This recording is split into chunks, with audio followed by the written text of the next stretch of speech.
elections. Then we'll talk a little bit about how that affected last year's proxy season. And then we'll talk about what's new for 2024. I think that, look, anytime you get a rule change like that, there's always going to be a lot of noise out in the market that essentially this is going to give an advantage to one side or the other.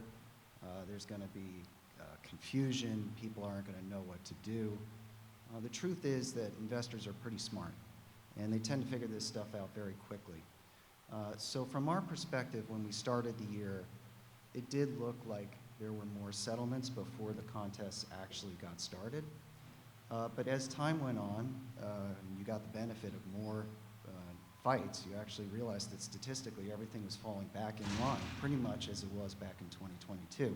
I think initially when the universal proxy was rumored to be going into effect, and then when it went into effect, there were, I'll call them, unlike our practice, extremist defense practices out there. And that would be, you know, investment bankers, lawyers, and other strategic advisors, you know, going around to public companies saying the sky is falling, this is going to give an unprecedented advantage.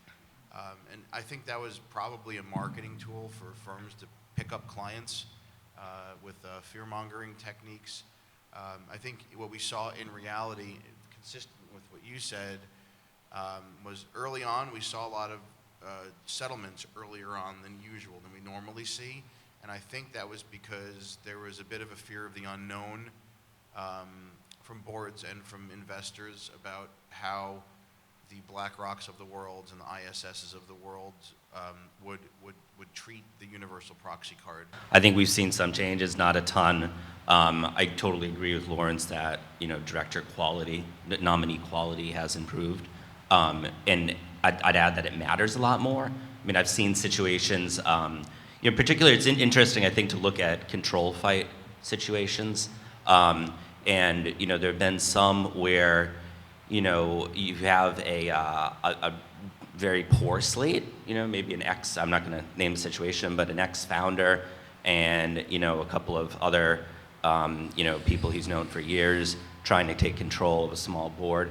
That just doesn't cut it. It's not gonna cut it. There's even more scrutiny on that now.